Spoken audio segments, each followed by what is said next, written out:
Good afternoon, everyone, and welcome, welcome, welcome. As Linda says, we are the ladies in black tonight, and we are so pleased that you have found us here on Crime Time on A Mighty Blaze. It is Tuesday. It is 3 p.m. ET, a very special time for an absolutely special author. We are so thrilled to bring you Linda Hurtado Bond and All the Captive Girls today, and I cannot wait for you to hear all about this book. I'm your host, Hank Phillippi Ryan, the USA Today bestselling author of 15, going on 16 novels of suspense. My current book is One Wrong Word, a cat and mouse thriller, like all Hank Phillippi Ryan thrillers are. My new book, it comes out on September 9th. It is called All This Could Be Yours, about a book tour gone wrong.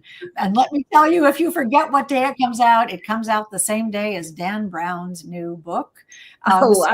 I love that. So every time you hear a publicity about the Dan Brown book, you think, oh, my friend Hank has a book coming out that very same day, and it is called All This Could Be Yours. But today we're not here to talk about me and Dan Brown. We're here, he knows I love him. It's just like, of all the pub days in all the world, he had to pick mine. Well, today we are here to talk about the fantastic, chilling, wonderful, taut suspense novel, All This Could Be Yours, by the absolutely brilliant Linda Hurtado Bond. Only Linda could have written this book, and we will talk about why in a minute, but do not miss this. Run, run, run, click, click, click, and get your copy of this book. Not right now. Just wait till the show is over, and then go click. Linda, welcome, and thank you for taking the time out of your reporter anchor day to be here today. How did you manage to do that?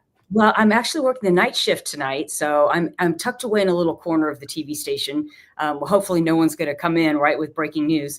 I normally anchor the 4 o'clock news, but I don't have to. I'm doing the 5, 6, 10, and 11 today, so I could do 3 o'clock. So I'm doing this right before I go on the air. Well, you are a rock star in it. Thank you for allowing me to spread the word about All the Captive Girls, which my name is on the cover, which I rarely do. And it shows you how much I absolutely adore this book. I see Renee and Linda and book friends from beautiful Southeast Florida are here. Shannon Hansen says, excited to hear about the book. Robin Stull, my pal Robin, says, Dan who? And that's Andrew Ball says, good afternoon. Deborah Press is here, and Kathy Lanigan in 2 Street, and Sharon Bishop. Oh, so nice to see you all. So I know from my secret inside scoop, because I'm an investigative reporter, that this was not the original title of the book. Can you tell us what the original title was and why you loved that? The original title was the Phantom Pirate of Gasparilla. It's been so long now. The Phantom Pirate of Gasparilla. I loved that title because it tells you everything about the book, that you have a phantom, a pirate, and he's running around during Gasparilla, which is, if you don't know what that is, it's a like 3-month-long pirate-themed festival in Tampa that starts with an invasion of boats up Tampa Bay and a day parade. And then there's a night parade. And then there's a children's parade. And there's a music festival and an art festival and a film festival. And it just goes on. And a 5K. It goes on and on and on, all based around the legend of this pirate, Jose Gaspar. So the Phantom Pirate of Gasparilla, I thought, was just such a cool title. However, as you know, Hank, sometimes the publisher gets the last word. And it's the 3rd book in a series. And even though I write all of them as standalones, it is the 3rd book in a series. And the first book was All the Broken Girls. The second was All the Missing Girls.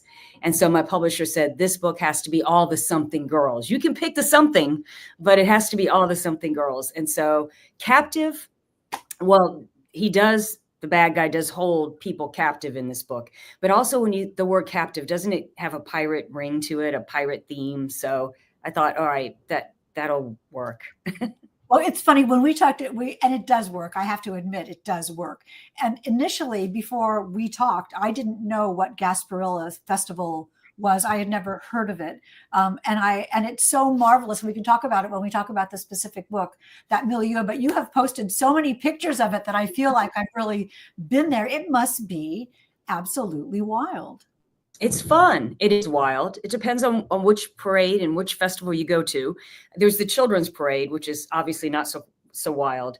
But what I decided to do with this book, because you and I have written a number of books and you can market it many different ways, right? And I thought the two things I'm going to do with this book that are different is I'm going to take people to Gasparilla. So if you live in Australia or you live in Boston or you live wherever, I'm going to bring you to Gasparilla with me. So I did a live behind the scenes at the yacht club in Tampa where all the pirates get ready. The doctors and lawyers and businessmen go from, average guys to pirates, and they get their makeup done and they get all dressed up. So I took people there. And then the night parade, which happens at night, but it's also the KNIGHT parade. So the Knights of Santiago, so knights and queens and kings, right? I was in that parade. So we went live during the parade at throwing beads to everybody. So my readers got to see that. And we took them to the float barn to see all the different floats. And so I just tried to take the people that read my books along on the ride to Gasparilla, even if they couldn't be here. And then I also wanted to send out influencer boxes with pirate swag.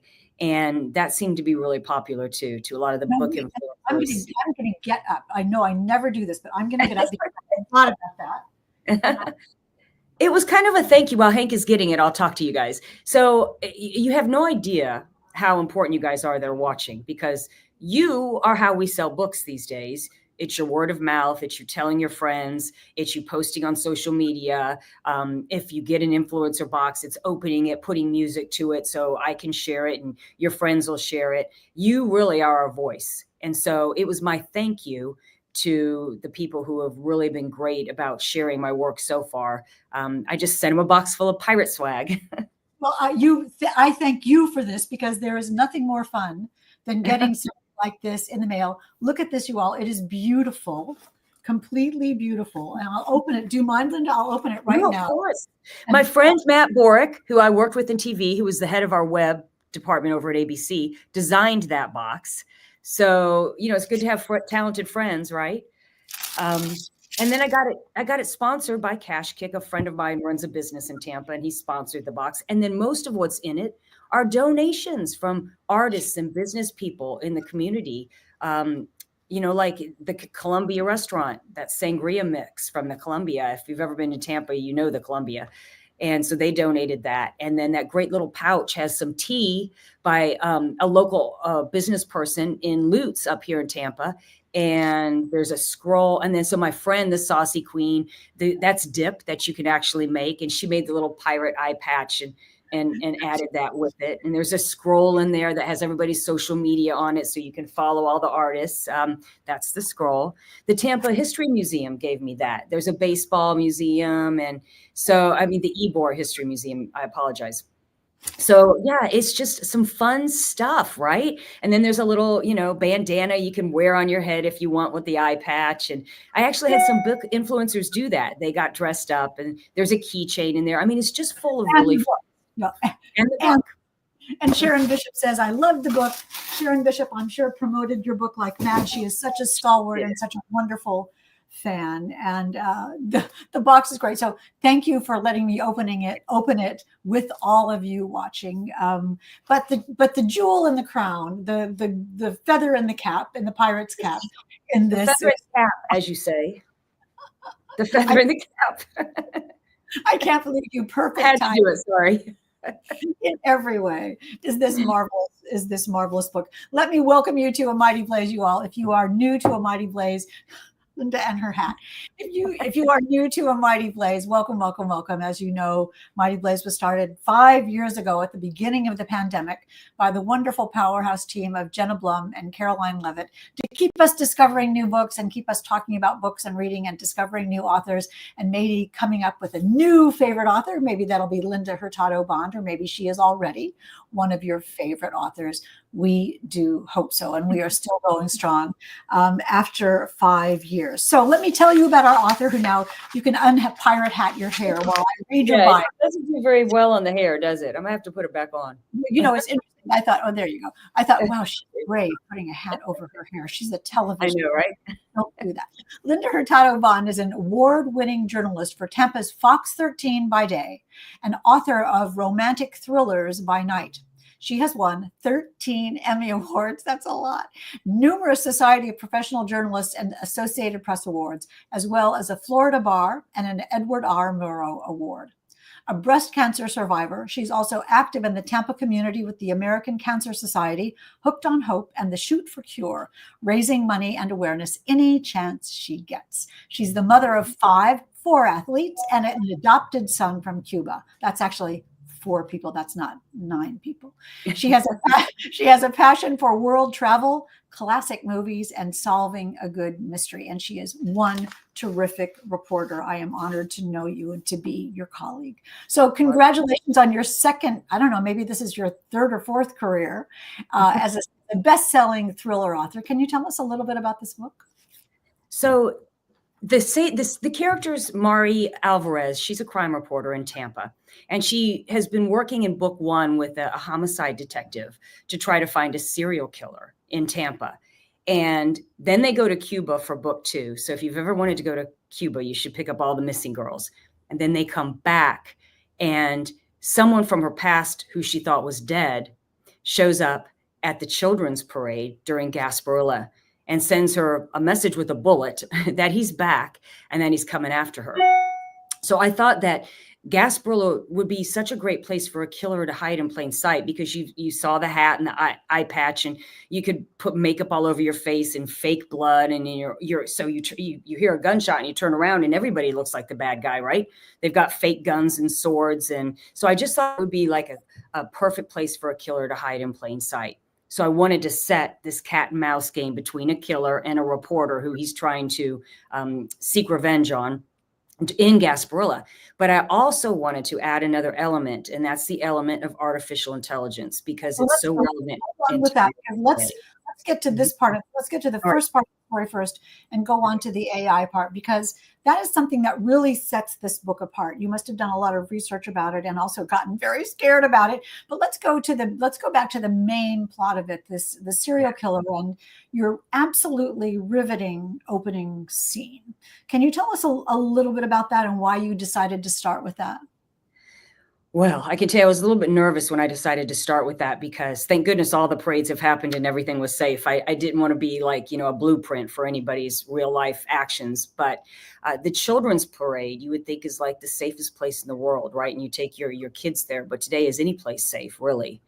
And so we begin right with the action. I know you like that too. I take you right into the action immediately with the reporter on a float, Mari, and she's doing a live report, and gunfire erupts. And you can imagine what would happen at a children's parade if gunfire erupted. Everybody would start running. There'd be panic and chaos. And in that panic and chaos, the reporter realizes quickly, because this person actually texts her and says, "It's me, and I'm coming after you." And he gives her a challenge right in the very beginning. He says, "If you stand up on the float and give me a direct shot, I'll stop shooting at anybody else." So what would you do if that was your choice? Take the bullet? Possibly. But it would end anybody else being shot, right? And so he starts right away with an ultimatum and an impossible choice almost, right? Yes, it is an impossible choice. And I love that, because even if the reader could figure out what they might do, and there was not a person who read your book who wasn't thinking what they would do, it's irresistible not to find out what you'd have Mari do. Talk a little bit about and then the plot goes on from there. And I don't want to give anything away about the plot. Linda has made it absolutely impossible to discuss this book about the plot, because everything is twisty and turny and fabulous. But tell us a little bit about the main characters of the book and where they came from.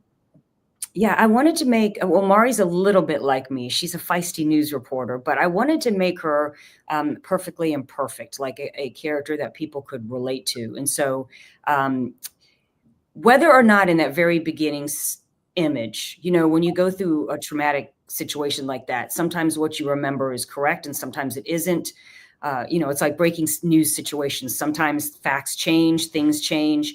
And so the question comes up within Mari's mind is, did she stand up and face the killer, or did she not? Did the homicide detective pull her down? Was she a coward? Wasn't she? And she struggles with that whole idea, that internal conflict. And she's a conflicted character from the get-go, from book one. But in this particular book, she's built up to be this hero, right, on social media, and then takes a really big fall because maybe she's not. And so not only is she fighting an external bad guy who really has it out for her, and artificial intelligence too, but she's battling herself as well. And whether she is a good enough person, a courageous enough person. And that's one of the themes of the book is she's a control freak, as many reporters are, right? We want to control everything, information, time, place. One of the lessons she has to learn is that she has to stop trying to control everybody in her life and everything around her, and just worry kind of about herself. She can't control the world is one of the lessons she has to learn. And it's kind of interesting how she learns that. And it is one of the hardest lessons to learn. She has a support system of people around her, and also some people who have it out for her personally and professionally. Talk a little bit about your cast of characters. Who are the people that are in your series?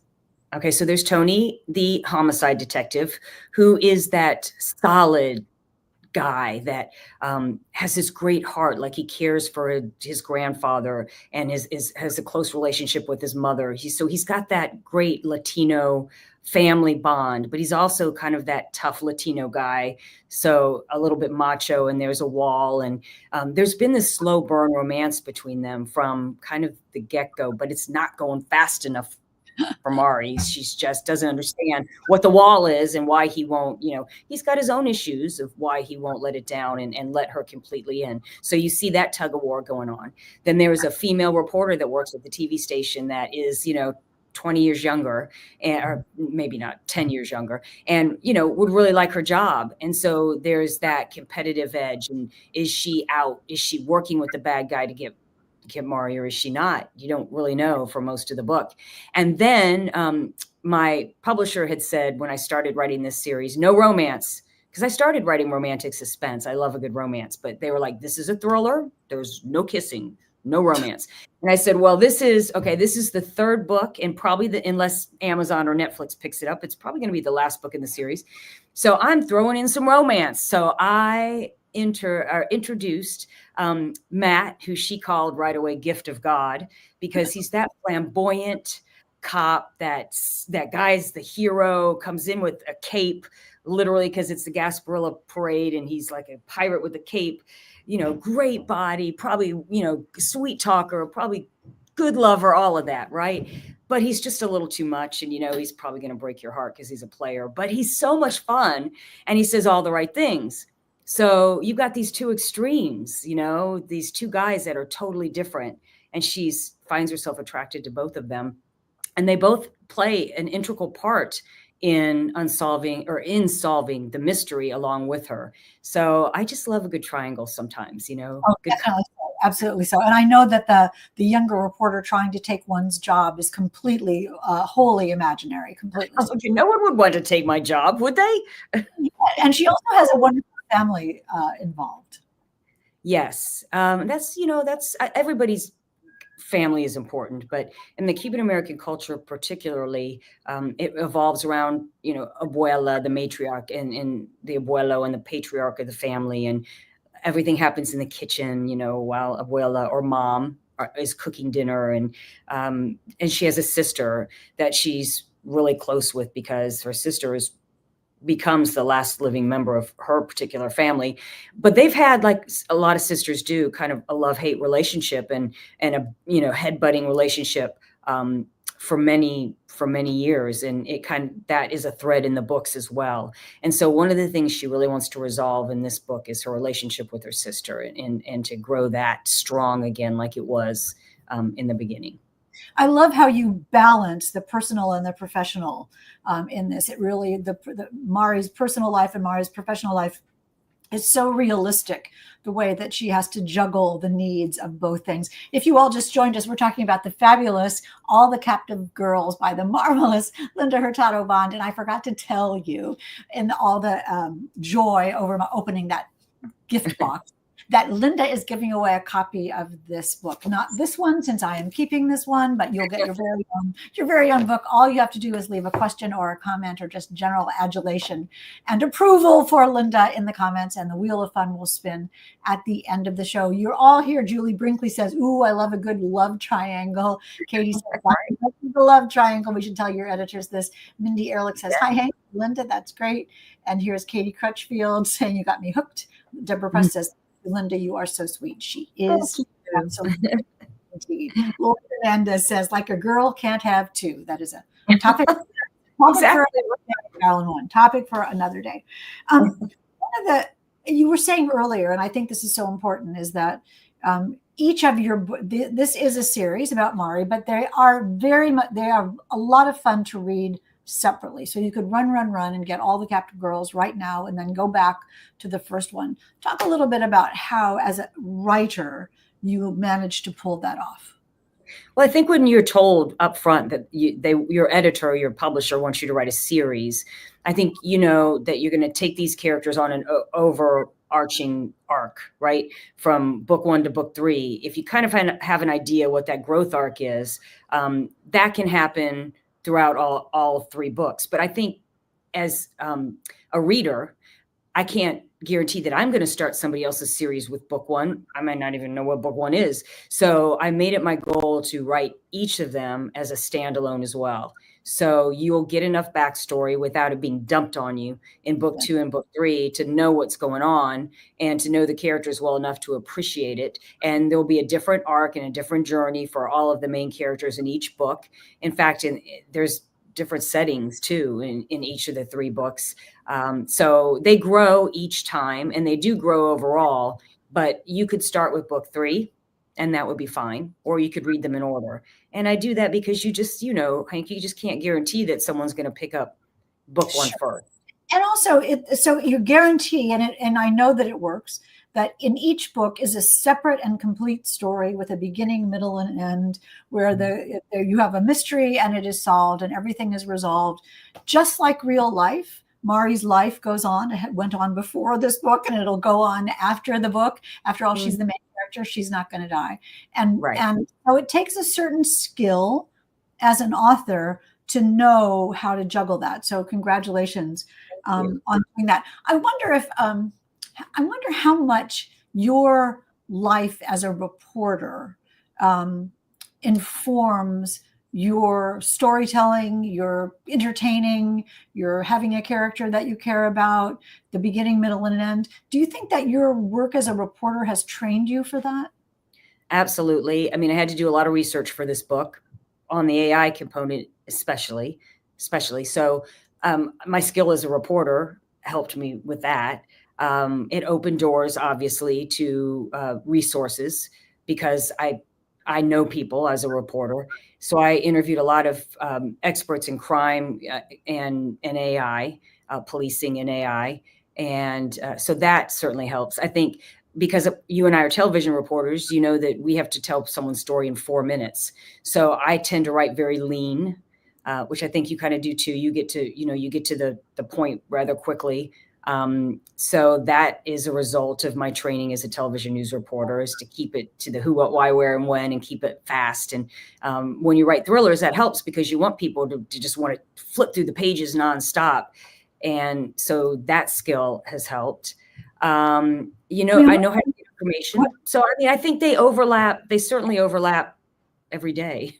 They definitely do. I mean, I think, you don't want people to turn the channel when your stories are on TV. No. And you don't want people to be able to put your books down. And that skill of storytelling, is the same. One of the things that sets this book really apart, Lori says, do you start conversations with who, what, when, where, why? I usually start. Go ahead. When the conversations go too long, though, Lori, I will just kindly, politely say to people, this is going to be a 3-minute story. I need to get to the who, what, why, where, and when. and then they get it. They get it that I do that as a television news reporter, that this is only going to be 2 to 3 minutes. So we just really need to keep it to the basics. Right. And I try to do that with a smile on my face and laugh about it. As an author, we can tend to get into a lot more detail and tell a longer story. Yes, but you're trying to make them look good. You're doing it for them. You're Yes. having so that they say something succinctly. Um, Yes. my worst fear as a reporter is when someone says, "Well, I have 3 thoughts about that." Right? And I think, no, just tell me one thought is good. One thought is good. One of the things that sets your book apart, and we are talking about All the Captive Girls by Linda Hurtado Bond, is this supremely brilliant research into AI, not only how it works, but how it affects our lives on so many levels. And it was really riveting and completely sets this book apart. Can you talk a little bit about why you went there and how that research evolved and how you used it and what you learned? Don't say I have 3 things about it. You can tell me. You can tell me all you want. Well, first of all, it's timely and relevant to both of my careers. And so I wanted to learn a little bit more about it. And what's the best way to do that is to interview the experts. And I had a friend who I used to work with as a reporter who then became the PIO for the Tampa Police Department and now is a consultant in policing. And she hooked me up with some of the top policing AI experts in the country. One was a former FBI agent. One was a former chief of police. And this is what they go around consulting on: artificial intelligence and criminals and policing. And so everything that you read in that book is real time and is happening. Like, for instance, Pegasus. I don't want to give anything away, but they were telling me about Pegasus, which is an app that you can put on your phone that I guess Israeli military were using, that you don't even have to click on a link these days. It can get into your phone, listen to you, read your texts, activate your camera. So to me, it's almost as if there's no place you can go where there's privacy anymore. And you all listening know this at home. You'll be having a conversation with your spouse, right, about some certain product you want to buy, and it pops up on your Roku TV as a commercial and on your phone. And you're thinking, well, now, what, with a link where you can buy it. Now, how does that happen? Right? Because your phones are listening to you. They are. It's completely scary. And now with artificial intelligence and deep fakes, if you're really good at, manipulating video, you can take someone's image, like me and you, Hank, we're everywhere because we're TV reporters and authors. So you could find 100,000 images of Hank probably online, and me too. And so you give it this is how it was described to me. You have 2 AI models, and like one maybe is the generator and one's the detective. So you feed the generator AI a bunch of pictures of Hank, and then you tell it, put Hank at this crime scene on this night at this time. It comes up with an image. It sends it to the detective. The detective runs through the image and picks out, 5 ways that it doesn't quite look real. Maybe the hands aren't right, or the eyes, or the mouth isn't moving, or, whatever. And it sends it back to the generator with a list of what to fix. And so it goes back and forth to these different language models, these AIs, until it's almost perfect. And that's how these deep fakes are made. And that's why they look so good. And you see them all the time, especially like on X. You see President Trump dancing with President Obama on the French Riviera or whatever, and it's fake because that's not going to happen. But it looks really real. And you think, how do they do it? And they're getting if people aren't trained to question what they see. I mean, we as reporters who would never alter an image, I remember a long time ago, a reporter from somewhere asked a child and his mother to get on a bus again. They had gotten on the bus and then they got off the bus. And the reporter said, "Can you get on the bus again?" And got fired for that because it was staging and it didn't really happen. So we are just so conscious that if it happens, and if we catch it on camera, it goes on the air possibly. But you can't do something again. You can't do something over. You can't, all those kinds of things. But now it's impossible to discover what's real. How did that affect without giving anything away, of course? How did that affect your writing of this book? And did you know you were going to use that? Julie says we're all listening to every word, mouths agape. Yeah. And did you come up with the idea of using AI from the beginning, or did it evolve?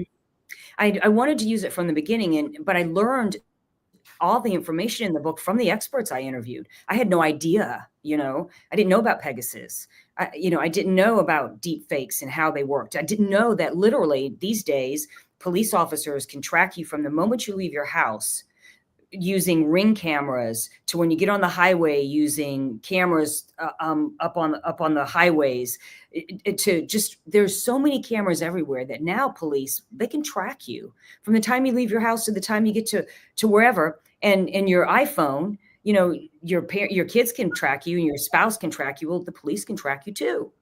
Literally, to me, it stuns me that people think they can get away with crimes these days, because it's so difficult, because we're going to know where you were. Someone's going to have it on video, and there's going to be a digital footprint of you everywhere you go. My husband is a criminal defense attorney, and it's amazing what his clients have done.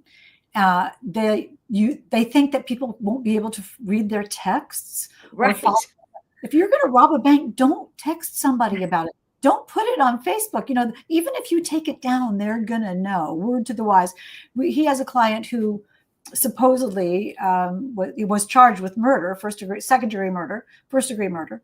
And they have video of him leaving his house, walking up the sidewalk, walking up the stairs into the victim's apartment, walking up the stairs inside the victim's apartment, going into the victim's apartment, coming out 2 minutes later, running down the stairs, running out of the apartment, running down the street, running onto the subway, getting on the subway, and then using the victim's phone. It's either wonderful or terrifying, depending on whether you're a criminal or not. Well, if you're a criminal attorney, then it's wonderful, because you've just got your whole case laid out there, right?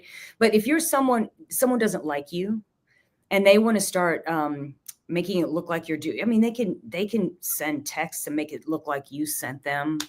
They can, put you at a place that you weren't, using video. There's just all sorts of things that they can do now. And hackers, of course, that's a whole nother thing, hacking into, your email, your Facebook, your whatever. It's really challenging these days. And so I felt like it was a good time to have this discussion about educating yourself on artificial intelligence. In fact, Mark Cuban was saying, he's a business owner, if you don't know who he is, but he's saying, if you wanted to get ahead in the business world right now, that's what you would be studying. AI. What it can do, how to use it efficiently, not maliciously, how to make sure it doesn't take your job, right? Because it does have some good uses too. So. Oh, absolutely. So it's a tool like everything else that can do marvelous things and also do devastating things. That's why you write crime fiction, Linda Hurtado Bond and all the captive girls. Just quickly, the other thing, two more things, and then we'll take questions from the audience. Mindy says, what a great discussion today. So glad I joined in. Yes, we are too, darling. We love when you come here. All of you come to Crime Time. Again, though, social media, not AI, but the power of social media and the power of video and the power of how quickly video can be circulated and the power of how quickly a group of people can be called together to feel the same way about something and how that can ruin a person's life. Did that really touched me, that element of the book. Can you talk about that a little bit? Yeah. So, the killer is a manipulative guy. And he knows that to really get to a person whose whole career has been based on their reputation, to ruin it would be one of the worst things that could happen to her, before he tries to kill her. He's going to ruin her reputation. So he puts her up on a pedestal and literally makes her a hero. And she's at a coffee shop. I don't want to give too much away, but around a lot of young people, a lot of people that live on social media. And part of my research also showed how quickly, if you manipulate algorithms, that a video can go viral if your intention is for it to go viral. And so she's put up on this pedestal as this hero during the children's parade, and everybody loves her. And almost just as quickly, she falls off that pedestal and people start to question whether she's working with this bad guy to terrorize her own city for her own good. Like the crime, it happens, but oh, you've got great video, and you become the star. So is she hurting people to get ahead?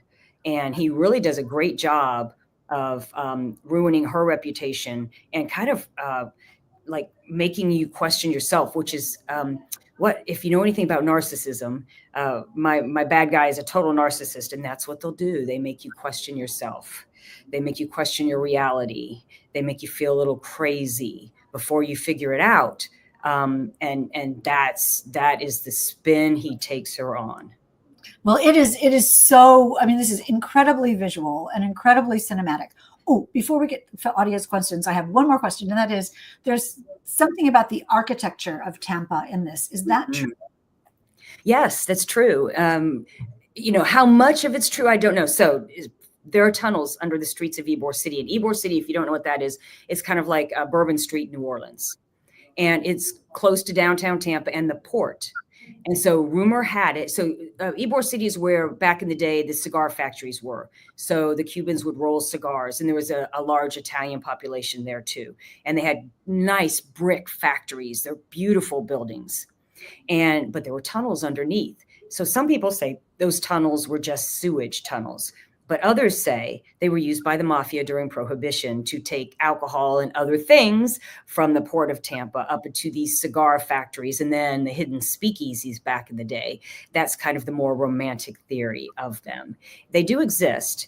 They're not in use today. So I do take a little bit of a license with the book. But how fascinating is that, right? Tunnels under the city. Totally cool. I absolutely loved it. It was so much fun to read. A really fast-paced, terrific story with wonderful characters. And also, as you can hear, incredibly thought-provoking. You will really not look at the world the same way after you read All the Captive Girls by Linda Hurtado Bond. So good. So who I see so many of you here today. Tori T says, I can't wait to get this book. It sounds fascinating. And Julie Brinkley says, sounds like a serious wild ride. And Sylvia says, I have some fun memories of Ybor City from the 80s. Yeah. That'll be your Sylvia. Renee says, which character was the easiest to write and which was the most difficult and why?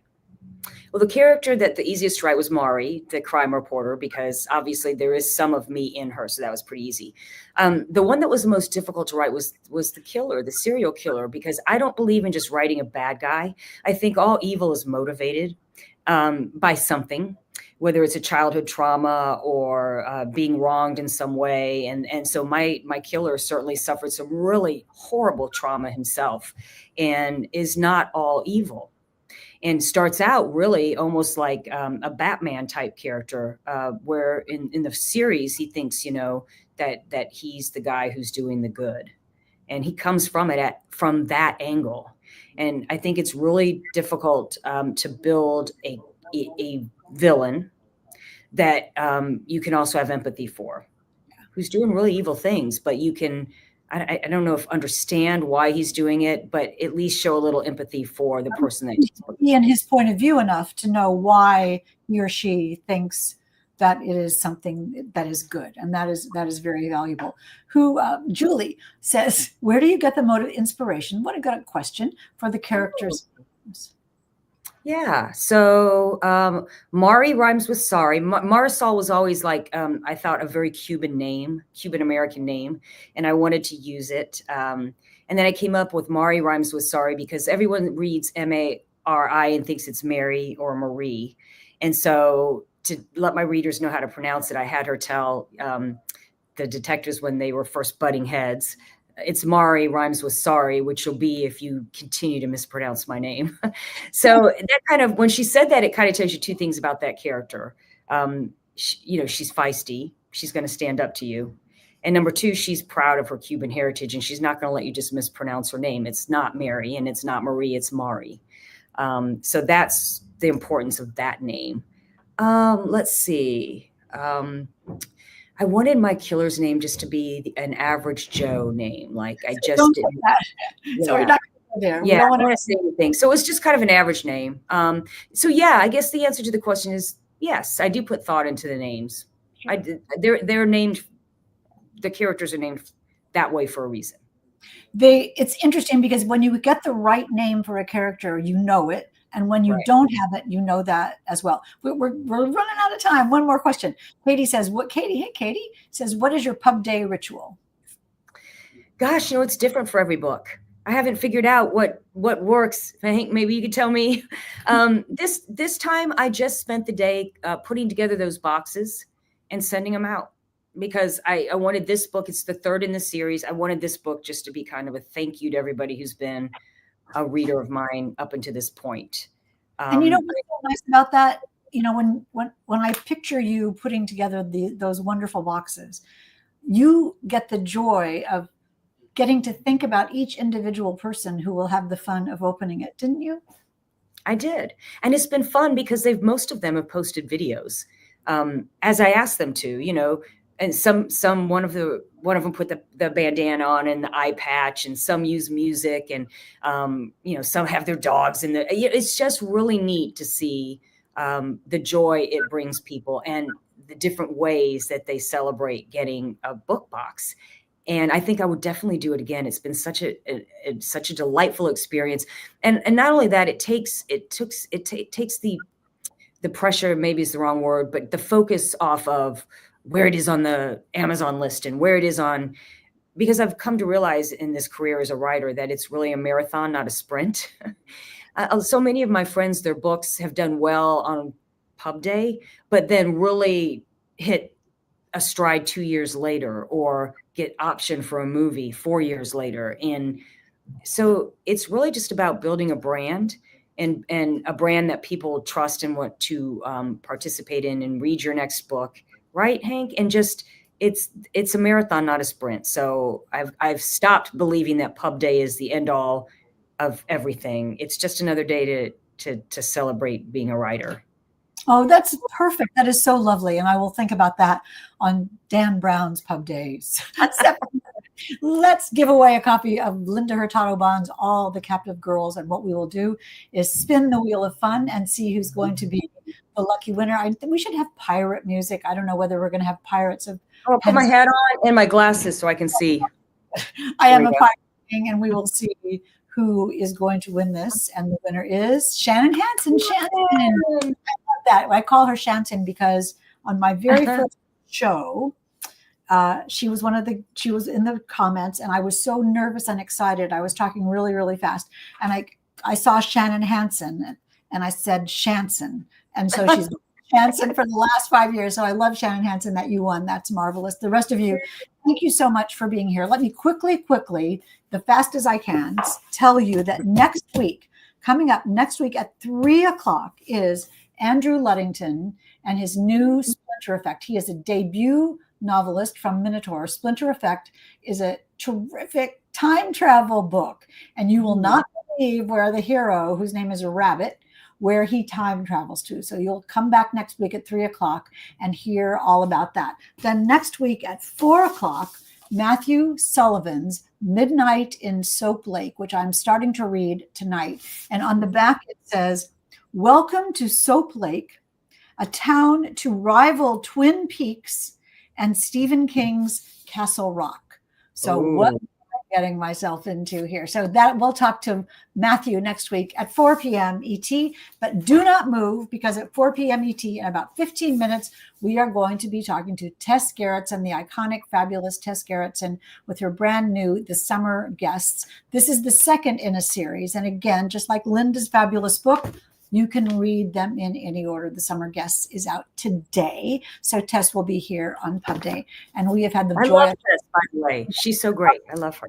I'll tell you, she's the best. She's such an icon. And this is such a smart, good book. So you all do not move. Come back in 15. Go get some tea. Go get some coffee. Go get lemonade, whatever you have at 4:00 in the afternoon.